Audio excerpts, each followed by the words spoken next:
আসসালামু আলাইকুম। ১৩ই আগস্ট ঢাকায় হয়ে গেল শিক্ষকদের সর্ববৃহৎ মহাসমাবেশ। এরকম শিক্ষক সমাগম এর পূর্বে হয়তোবা কোনো সম্মেলনে ঘটেনি। এই সমাবেশ নিয়ে বিভিন্ন শিক্ষকদের মধ্যে মতানৈক্য থাকতে পারে। কেউ বলবে কি পেয়েছি, কি হওয়ার কথা ছিল, যা চাইলাম সেটি কেন চাইলাম, আরও বেশি চাওয়ার দরকার ছিল। যাই হোক, যেটি জানা গিয়েছে শিক্ষা মন্ত্রণালয় এর মধ্যে অর্থ মন্ত্রণালয়ে প্রস্তাবনা দিয়েছে এমপিওভুক্ত শিক্ষকদের বাড়ি ভাড়া ১,০০০ টাকা থেকে বৃদ্ধি করে ২,০০০ টাকা এবং চিকিৎসা ভাতা ৫০০ টাকা থেকে বৃদ্ধি করে ১,০০০ টাকা করার।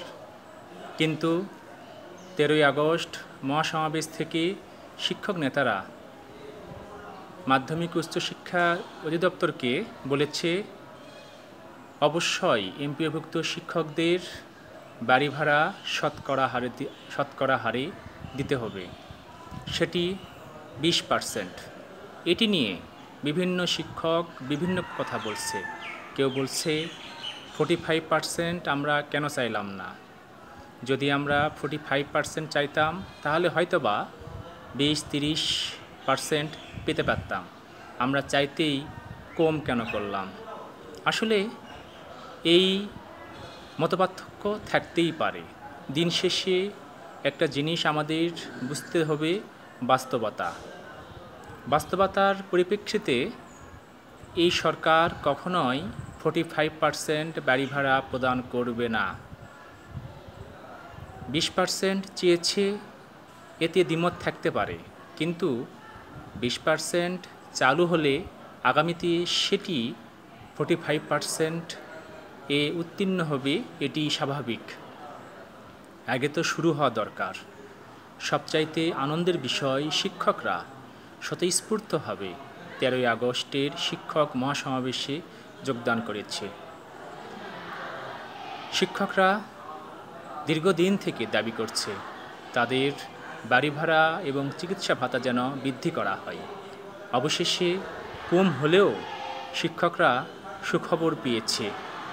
এতে আনন্দের কিছু নেই, তবে আশার আলো আমরা দেখছি।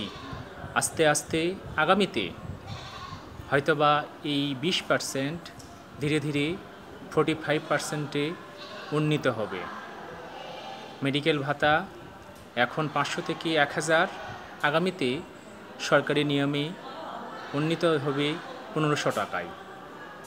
তাই সমস্ত মতনৈক্য দূরে ঠেলে আমরা সবাই এক হই।